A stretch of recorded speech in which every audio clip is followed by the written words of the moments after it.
Oui, bonjour chers amis, bonjour chers collègues.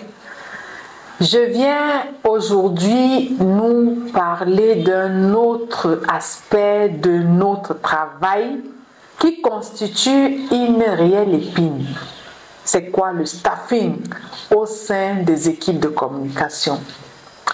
Vous savez, généralement, nous nous le disons, nous sommes l'enfant mal aimé. Et chaque fois qu'il y a une coupe budgétaire, tout de suite, c'est pas les réductions en termes de staffing se font au sein de l'organisation et généralement c'est par l'équipe de communication. C'est par l'équipe de communication qu'on commence. Donc si vous étiez une équipe de 5, vous vous retrouvez à être une équipe de 4, 3, parfois 2, ou bien même pas pourquoi même une seule personne. Oui, selon le niveau de consommation budgétaire et les objectifs qu'on voudrait atteindre. Donc, ça vous met souvent dans l'embarras, ça nous met dans l'embarras, nous les responsables des équipes de communication. Et pourtant, cet embarras est davantage grand, va grandissant, dû au fait que la charge de travail reste la même, le volume de travail reste le même. Alors, qu'est-ce qu'il faut faire concrètement? Je viens partager avec vous 5 conseils ou 5 astuces que je pense être utiles, que moi j'ai essayé et qui m'ont été très salutaires. Je voudrais partager avec vous 5 conseils qui vous permettent de réussir l'atteinte de vos objectifs malgré la réduction de vos équipes. Je m'appelle Jaï Mouch pour ceux qui ne me connaissent pas ou qui me voient pour la première fois. Je me fais le devoir d'enseigner la com que l'école n'enseigne pas.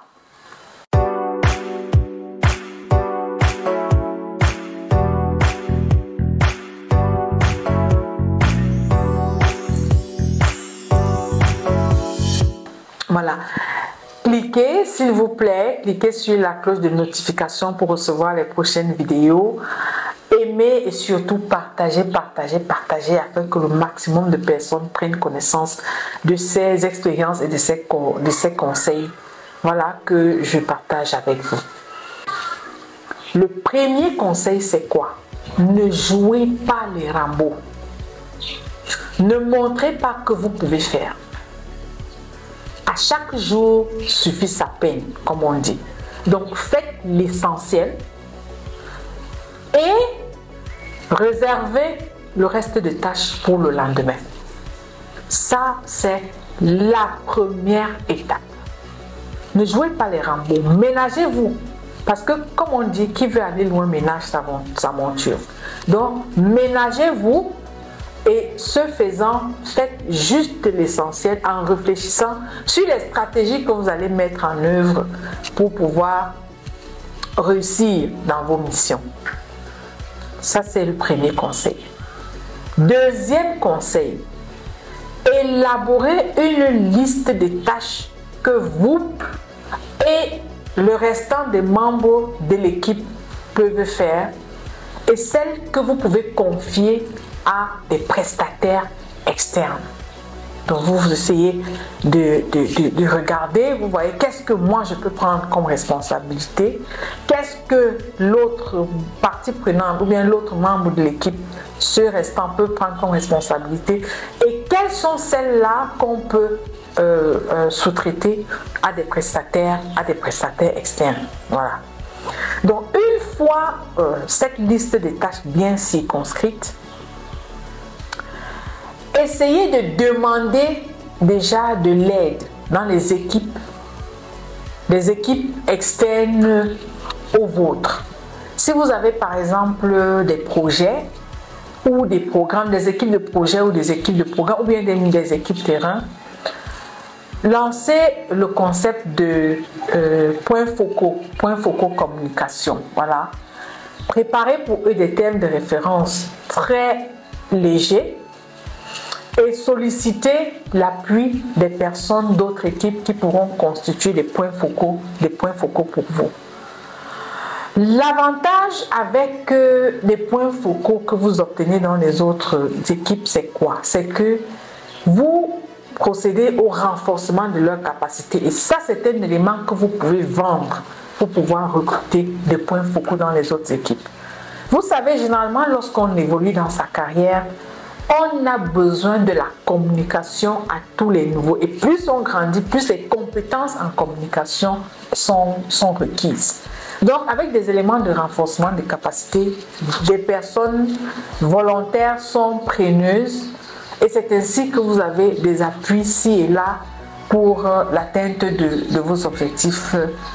Le quatrième conseil, c'est de procéder au recrutement des stagiaires professionnels. Et qu'est-ce que vous faites dans ce cas? Vous procédez d'abord à l'élaboration des termes de référence pour un tel poste et ensuite vous êtes très pointu sur le type de profil dont vous avez besoin. Donc prenez la peine de faire un recrutement rigoureux de stagiaires professionnels. C'est vrai que d'aucuns disent oui, quand on prend des stagiaires professionnels, c'est beaucoup de temps de coaching, de mentoring et même d'induction. Le temps pour eux de comprendre la maison, de comprendre ce qu'il y a lieu de faire pour vous accompagner. Ça, j'ai dit oui. Mais c'est la raison pour laquelle j'ai dit aussi, soyez pointilleux sur le profil que vous recherchez. Moi, je l'ai expérimenté et j'ai eu la chance parfois d'avoir des stagiaires professionnels qui, une fois recrutés, généralement n'ont pas besoin d'un mois ou de 2 mois pour comprendre ce qui est attendu d'eux et commencer à être opérationnels. Donc, soyez certains, soyez pointus sur le profil recherché et mettez vraiment du temps dans le recrutement de votre stagiaire professionnel. Mais dans les stagiaires professionnels aussi, on va dire oui, c'est des coûts. Mais généralement, ce n'est pas le stagiaire professionnel n'a pas c'est pas les mêmes coûts qu'un staff, qu'un membre du personnel qui est payé à plein temps. Donc voilà des éléments sur lesquels vous pouvez surfer pour avoir des stagiaires professionnels qui vous accompagnent. C'est pour le 4e conseil. Le 5e conseil que je vais vous donner, c'est quoi? C'est d'essayer d'avoir des partenariats avec des écoles spécialisées. Pourquoi? Parce que les écoles spécialisées vous fournissent un certain type de profil dont vous avez besoin pour des travaux bien précis. Vous pouvez dire par exemple, je vais dans une école qui forme des vidéastes, ou bien qui forment des jeunes dans la rédaction des articles, la collecte des contenus, la prise de vues, la prise des photos. Donc, vous y allez avec ces écoles et puis vous décidez par exemple d'avoir leur major comme stagiaires professionnels qui viennent pour des cycles de 6 mois ou d'1 an. Vous voyez? Ou alors, qui vous offre des services dont ils utilisent par exemple les apprenants qui se forment dans des spécialités bien précises pour vous fournir des services spécialisés. Donc ça c'est quelque chose aussi que j'ai essayé et qui a beaucoup marché. Les jeunes d'ailleurs qui ont été retenus dans le cadre de ces contrats-là s'y plaisaient parce que c'était la première fois qu'ils entraient en situation d'entreprise et ils offraient vraiment le meilleur d'eux pour convaincre. Non seulement déjà pour défendre l'image et la réputation de leur école, mais aussi pour convaincre en tant que personne, parce que qui dit aussi expertise professionnelle dit possibilité de recrutement. Donc voilà un peu 5 conseils que j'avais à partager avec vous. Pas de panique si les équipes réduisent. Essayez peut-être pas l'ensemble des conseils, mais essayez de voir ce que vous pouvez adapter selon votre contexte et je suis sûre que vous aurez une solution par rapport à vos difficultés de staffing. Merci infiniment pour l'écoute attentive. J'espère que ça a été utile. N'oubliez pas de partager, de commenter, de liker et surtout de cliquer sur la cloche de notification pour recevoir les prochaines vidéos. À très très bientôt.